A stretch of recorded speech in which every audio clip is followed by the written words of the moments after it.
زه نور صبر نه لرم، نشم خونه ما باسه څه وخت مې راغلی باسه دا خلک څه وایي؟ خلک دې هر څه وایي، تر کله نو؟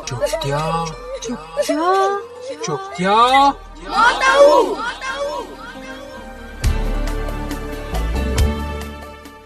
د چوپتیا ماتو خپرونې درنو اوریدونکو په سلامونو او نیکو هیلو مو هرکلی کوم.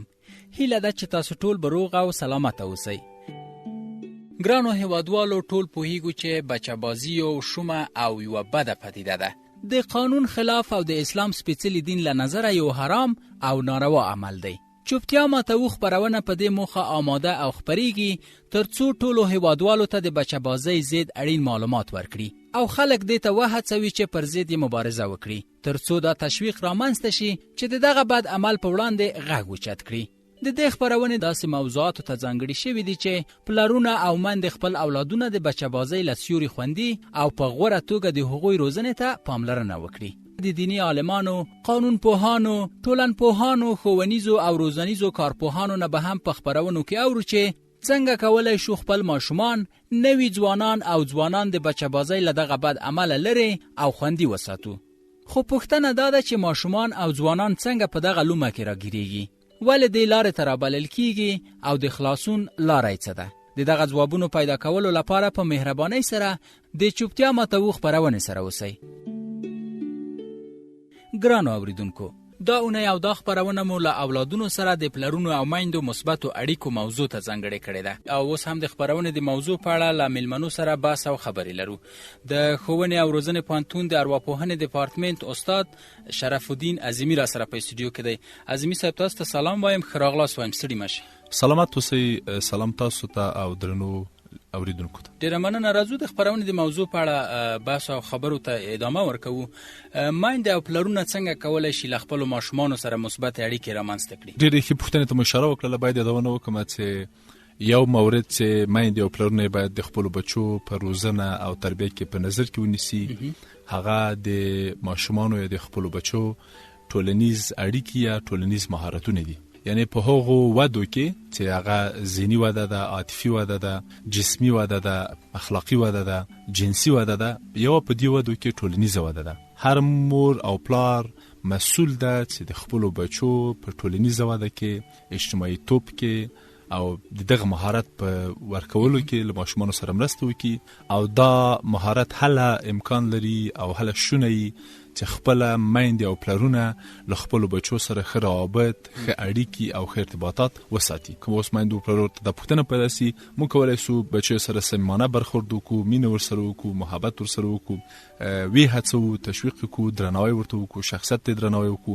او هغه ازادي چې دوی اړتیا ورته لري هغو ته احترام وکړو او ورکړو. که چیرته میندې او پلرونه له خپلو اولادونو سره مثبت اړیکه ولري، دا په راتلونکي کې د دوی په اولادونو باندې څومره مثبت تاثیرات لري؟ هغه ماشوم چې مور، پلار او د کورنۍ غړي ښه اړیکې او روابط ورسره لري، هغوی په آینده کې د پر نفس اعتماد پیدا کوي، پر ځان باور پیدا کوي، عزت نفس پیدا کوي او د امنیت احساس پیدا کوي، ځان ته درناوی کوي، د ځان د غوړولو او وده ورکولو برخه کې تلاش او هڅه کوي او ډیره هڅه او ډیر کوشش او ډیر زیار دای چې هم خلکو سره مرسته وکړي، هم دای له نور نه مرسته وغواړي او دا د دې لامل ګرځي ماشوم له میندو پلرو سره د خپلو ستونزو د شریکولو په برخه کې، د خپلو رازونو د شریکولو په برخه کې، د خپلو اهدافو د شریکولو په برخه کې او هغه څه چې دی غواړي د هغو په شریکولو کې له میندو پلرو سره خبرې کوي، بحث کوي او دا د دې لامل ګرځي چې ماشوم مسؤل سي. سره دې چې د مسؤلیت پیدا کوي، خپل هم درونی امنیت ته رسیږي، د آرامش احساس کوي او هر وخت چې ستونزه پیدا کیږي د ښو اړیکو په منځ کې په شریکېږي او حل کیږي. میندې او پلرونه څنګه کولی شي په کور دننه یا د کور نه بیرون د خپلو اولادونو ته ښه پاملرنه وکړي ترڅو هغوی نه ښه مراقبت یا ساتنه وکړي؟ اړیکې او روابط په ټوله کې ماشومانو ته او تنکي ځوانانو ته، په ټوله کې انسانانو ته هم ډېرې ګټورې واقع کېدای شي او هم ډېرې زیانمنونکې. که احیانا اړیکې سالمي، اړیکې د یو هدف په موخه، د یو پلان له موخې او په یوه کچه او یو اندازه کې د دې لامل ګرځي چې ماشوم وده وکړي، ماشوم پرمختګ وکړي او ماشوم مسؤونه او پر امنیت کې وساتل شي. اما که اړیکې پراخیږي، که اړیکې افراطي حد ته ځي، که اړیکې مسمومه کیږي، که اړیکې په اصطلاح له دیني اړخه نه مشروع کیږي، په اړیکو کې هغه اصول نظر کې نه نیول کیږي چې هغه سن و سال ده، مثلا جنسیت د ورته نور مسایل دي، او یا هم ډیرښت پکې راځي، له حده ډیریږي، دا د ستونزې لامل ګرځي. او میندې پلرونه اړ دي، مجبور دي او باید چې د خپل بچیو د ودې په برخه کې، د خپل بچیو د اړیکو په برخه کې خپل څار ولري او متوجه اوسي چې بچی چا سره ګرځي، څونه اړیکې لري، په کومه کچه کې لري، د څه موخې لپاره لري، ډېرې دي، کمې دي، د وابستګۍ تر حده دي، د دلبستګۍ تر حده دي، د ملګرتوب تر حده دي، د ودې تر حده دي، او که نور لایې لري اړیکې. میندې پلرونه کولی شي چې د یو ښه ارتباط په ترڅ کې د خپلو بچو ارتباطات او اړیکې هم وڅاري، او که احیانا ولیدل چې منفي دي، په عوض دي چې په خشونت او تریخوالي او جبر و اکراه لاس پورې کړي، ښه ده چې له وارپونه مشوره وغواړي، هغه خبرې خپرونې چې موږ تاسو ورسره چمتو کوو دا واوري، تر څو کومک او مرسته ورسره وکړي. ډېره مننه عظیمي صاحب. که چېرته دې ته هم اشاره ولرئ د غوره مور و پلار صفتونه او ځینې ځانګړنې که ووایي چې کومې دي؟ غوره مور و پلار د ماشوم له نظره، غوره مور و پلار د ټولنې له نظره، غوره مور و پلار د ارواپوهنې له نظره، ښوونې او روزنې له اړخه، له دیني اړخه، د ارزښتونو له اړخه فرق کوي. د ارواپوهنې له نظره ښه مور و پلار هغه دي چې خپلو بچو ته ازادي ورکړي، په خپلو بچو باندې خپل خواهشات یا توقعات تحمیل نه کړي، خپل بچي په تنګ نه کړي، له خپلو بچو ډېره توقع ونه کړي، خپل بچي خپل غلامان ونه ګرځي، د خپلو بچو او ماشومانو آینده ته ښه تدابیر او پلانونه جوړ کړي، او بد نمونه پکې نه دي، خپل خاص تعلق او ارتباطات ورسره وساتي، هغه اړتیاوې چې ماشومان لري هغه ورته پوره کړي.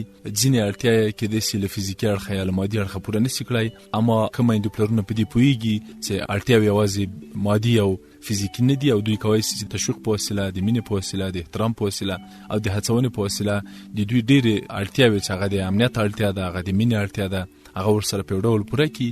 که دغسې یو مور و پلار موږ ولیده چېرته په اصطلاح، یا دغسې یو مور و پلار و چې له ماشوم سره یې دغسې یو تعامل درلوده او د ده شخصیت ته احترام وکړه، موږ ویلی شو چې دا ښه مور و پلار دي. د ښوونې او روزنې پوهنتون د ارواپوهنې ډپارټمنټ استاد شرف الدین عظیمي، ستاسو نه ډېره مننه چې په خپرونه کې هم راسره ملتیا وکړه. کور ودان. میندو او پلرونو ته سپارښتنه. ګرانو میندو او پلرونو، له اولادونو سره ستاسو مثبت اړیکې د هغوی په روزنه کې یوه بله مهمه موضوع ده. د دې لپاره چې له خپلو اولادونو سره یو مثبته اړیکه ولرئ، د وخت ورکولو ترڅنګ د دوی سره د خبرو لپاره خوندي او مناسب چاپیریال رامنځته کړئ، او د هغوی خبرو ته په غور سره غوږ ونیسئ. د دوی د غلطیو پر وړاندې له جدیت څخه کار مه اخلئ، ځکه که چیرې هغوی ته په غوسه شئ، نو دوی به د ویرې له امله ستاسو سره غوره اړیکه ونه نیسي، او که چیرې ماشومان د یوه ښه کار د ترسره کولو په بدل کې تشویق شي، دا کار د دې لامل کیږي چې د ښو کارونو ترسره کولو ته نور هم پاملرنه وکړي، او په راتلونکي کې یو د غوره او ښو ماشومانو په توګه ټولنې ته وړاندې شي. د دې اونۍ په خپرونه کې مو له اولادونو سره د پلرونو او میندو په مثبتو اړیکو باندې بحث درلود. د راتلونکي اونۍ په خپرونه کې د اولادونو څارنې او ساتنې په لارو چارو باندې خبرې کوو. تر بیا او بل خپرونه چې تاسو په درانه خدمت کې حاضرېږم، تاسو په بخښونکي الله سپارم. ښه وخت او ښې چارې.